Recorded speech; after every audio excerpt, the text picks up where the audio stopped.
मोदी सरकार जो पिछले 2014 से जो जन विरोधी नीति कर रहा है, इसके खिलाफ हम लोग हज़ारों के तादाद में हम लोग एक प्रदर्शन किए हैं, विरोध प्रदर्शन किए हैं, लोगों को इकट्ठा कर रहे हैं, एक लोगों के अंदर संविधान को मजबूती करने के लिए बेदारी कर रहे हैं। ये हमारा गवर्नमेंट, यहाँ जो बीजेपी गवर्नमेंट बर्दाश्त नहीं कर रहा है। तो हमारा पार्टी को दबाने के लिए, पार्टी आगे नहीं जाना है, ये उद्देश्य में पार्टी के नेशनल प्रेसिडेंट के ऊपर झूठे इल्ज़ाम लगाकर ईडी को, ईडी एनआईए जैसे जो गवर्नमेंट एजेंसीज को दुरुपयोग करके हमारे ऊपर इस तरह का प्रयोग कर रहे हैं। तो इसको विरोध करने के लिए हम लोग यहाँ प्रेस कॉन्फ्रेंस आयोजित किए।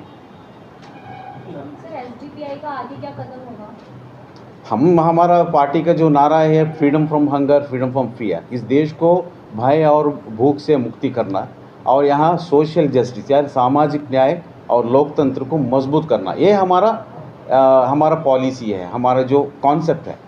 तो इसके अलावा हमारा जो यहाँ के जो इक़्तिदार है, जो पावर है, ये पूंजीपति, सांप्रदायिक लोग और माफिया के हाथों में है। जो एमएलए एमपी जो को पार्लियामेंट के अंदर 253 एमपीस और एमएलए के ऊपर क्रिमिनल केसेस है, उसमें 13 लोगों के ऊपर रेप एंड मर्डर केसेस भी है।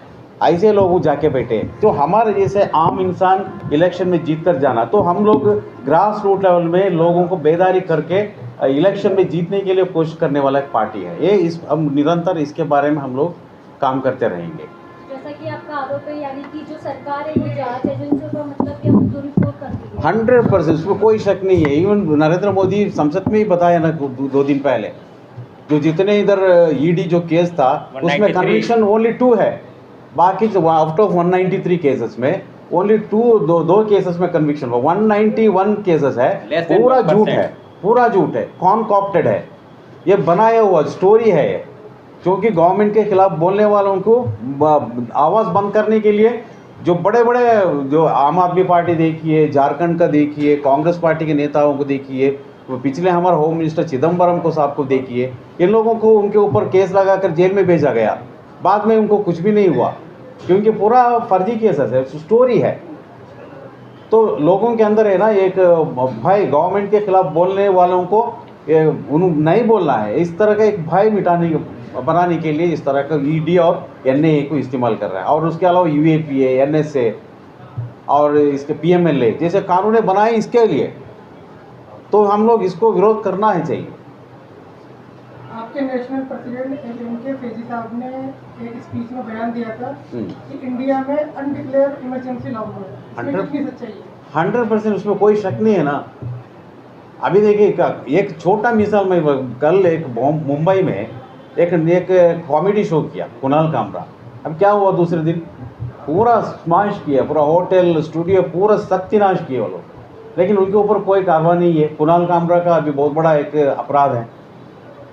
तो बोलने के लिए कोई स्वातंत्र नहीं है यहाँ, अभिव्यक्ति स्वातंत्र कंप्लीटली टोटल ऑप्रेस्ड है इधर। तो इमरजेंसी है ना, डिक्लेयर्ड इमरजेंसी, अनडिक्लेयर्ड इमरजेंसी है। कोई किसी का दफ्तर भी अभी ये नहीं है, अभी काम नहीं कर सकेगा, क्योंकि कब ईडी आएगा, कब एनआईए आएगा, बोल नहीं सकते। हमारे ऊपर क्या है, 2 लाख रुपए हमारे ऊपर हमारे को पार्टी में डोनेशन दिया, वो बहुत बड़ा केस है आजकल। देखिए, तमिलनाडु में एक डोनर के घर में रेड किया, क्या काय के लिए, हमारा पार्टी में एक 50,000 रुपीज़ ट्रांसफ़र किया। ये क्या, एक पार्टी में एक कोई बिजनेसमैन डोनेशन देना अपराध है क्या? उनके ऊपर उनके बैंक अकाउंट में 50,000 रुपये कैश डिपॉजिट किया, ये बहुत बड़ा अपराध है ईडी में। क्या है, 50,000 रुपीज़ का एक मामला है, करोड़ रुपए भी नहीं है, 1000 करोड़ रुपये। ये देखिए, एक बात आप लोग याद रखिए, कैलीकट में पिछले इलेक्शन के टाइम में, असेंबली इलेक्शन टाइम में बीजेपी का जो फंड आया हेलीकॉप्टर में, उधर कैलीकट में वो हेलीकॉप्टर में 400 करोड़ कैश, ये कौन बताया? बीजेपी का स्टेट कमेटी का सेक्रेटरी बताया, प्रेस कॉन्फ्रेंस में 2 बार बताया, लेकिन उनके ऊपर केस नहीं है, नो रेड, नथिंग है। ईडी उसके ऊपर काम नहीं कर रहा है। गवर्नमेंट के खिलाफ बोलने वालों को कोई इधर जगह नहीं, that is the system. Thank you very much सभी माध्यम मित्रों को। मैं जबान काट ली गई, बहुत सारे केसेस हुए हैं। उस समय राजा महाराजा थे, जो उनके मन में आता था वो करते थे। ये नहीं बताया गया कि संभाजी के बेटे छत्रपति साहू जी महाराज को किसने पाला। 17 साल औरंगजेब ने छत्रपति साहू जी महाराज के बेटे को अपने किले में रख के पाला और महाराष्ट्र की सत्ता उनको सौंपी। ये तो नहीं बताया गया। ये नहीं बताया गया कि संभाजी महाराज को कैद कराने के लिए जिम्मेदार कोई मुसलमान नहीं था। उनको कैद कराने के लिए संभाजी के साले ने ही उनको कैद कराया, उनकी मुखबिरी उन्होंने की। ये नहीं बताया गया कि छत्रपति शिवाजी महाराज को बहला फुसला के आगरा कौन ले गया, राजा जय सिंह ले गए, वो मुसलमान तो नहीं थे। तो ये राजकरण की बातें जो 304 साल पहले हो चुकी हैं, उनको दोहराने से आज कोई लाभ नहीं है।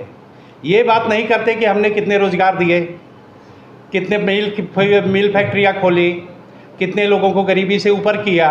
हम 400 साल पहले उनका राज था, जो उनकी मर्जी आई वो की, उस पर हम क्या टिप्पणी कर सकते हैं। उस समय इतने महावीर होते, इतने होते तो संभाजी को किले के अंदर नहीं कैद किया था, मैदान में रखा था। 40 दिन में लड़के उनको उठा लाए होते। आप नहीं तो आपके बाप दादा गए होते, तब क्यों नहीं गए। ये सब बातों का आज कोई तुक नहीं, आज कोई मतलब नहीं। अपनी नाकामियों पे पर्दा डालने के लिए ये सब बातें उठाई जा रही हैं। आज के दिन ये सब फिजूल की बातें हैं, इनमें कोई दम नहीं है।